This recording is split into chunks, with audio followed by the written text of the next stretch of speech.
Metamorphic rocks. So our last category of rock type are metamorphic. So we have seen the igneous rocks, which formed from cooling magma, sedimentary rocks, which formed from previous rocks, taking the pieces of those rocks and forming them. Similarly, metamorphic is made from previous rocks, but through a different process. And in this case, that process is heat and pressure. And the way you are going to get enough heat and pressure to actually change a rock is in Earth's interior. So you've got pressure from overlying rocks, and you've got heat from Earth's interior. And so between the two, you're going to find a place that will create a metamorphic rock. In general, the more heat and pressure applied, the more changes that rock is going to go through. And one of the things that you're going to see change is the grain size. Now recall with igneous rocks, when things cooled slowly, it made larger grains. So it's a similar idea. The longer the process, the larger the grains.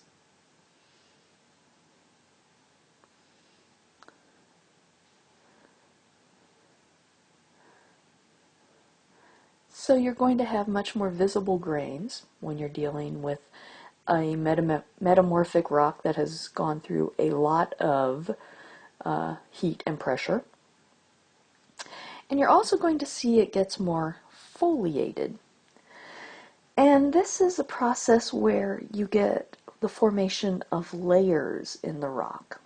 And here you see an example of it, where you see all of these different layers in this rock going across. And that layering is foliation.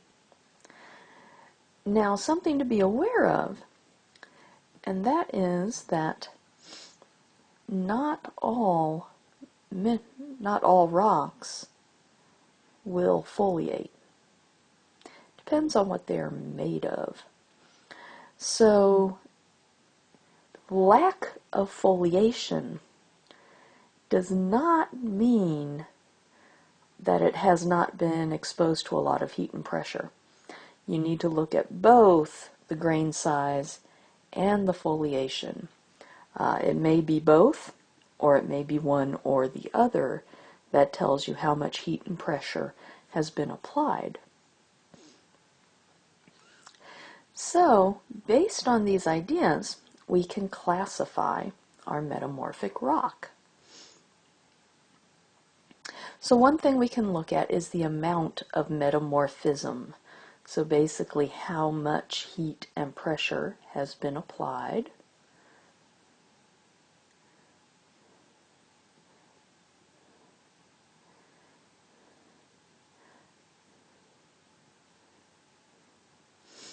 So the first thing you want to look at is grain size, because like I said, foliation may or may not occur, depends on the rock. And then look at foliation.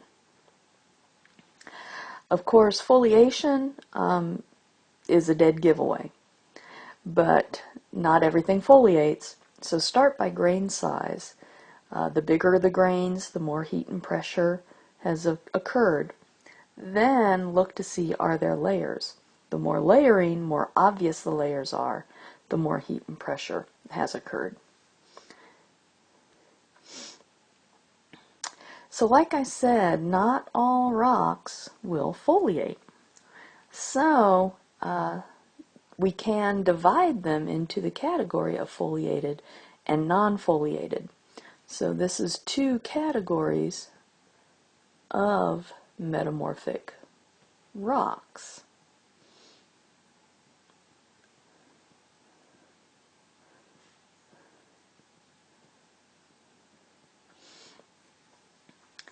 And it's not necessarily anything to do with the amount of heat and pressure.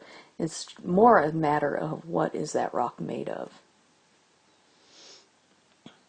So here we see examples of foliated and non-foliated and different kinds of metamorphosing that occurs. And in this case, we're starting with a sedimentary rock. You don't have to start with a sedimentary rock. You can start with an igneous rock. But here are some examples of what happens if you take shale, which is a sedimentary rock, and apply some heat and pressure. That's going to turn into slate. Apply a little bit more, you get what's called phyllite. Apply a little bit more, you get schist, and even more, and you get gneiss. And gneiss is very foliated. It actually is very distinct black and white layers. Take limestone, our sedimentary rock, and apply heat and pressure. You get marble. Apply a little bit of heat and pressure, it's fine grain.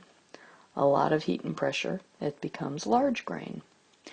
Sandstone, one of our clastic rocks, that turns into quartzite. Quartz pebble conglomerate turns into a metaconglomerate. One of the things we'll see with metamorphic rocks in general is that the grains look more crystalline.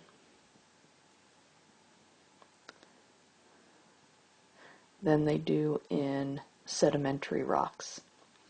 And so that's one way to distinguish a metamorphic rock from a sedimentary rock, is to look at that kind of crystalline appearance to the grains. So these are the metamorphic rocks.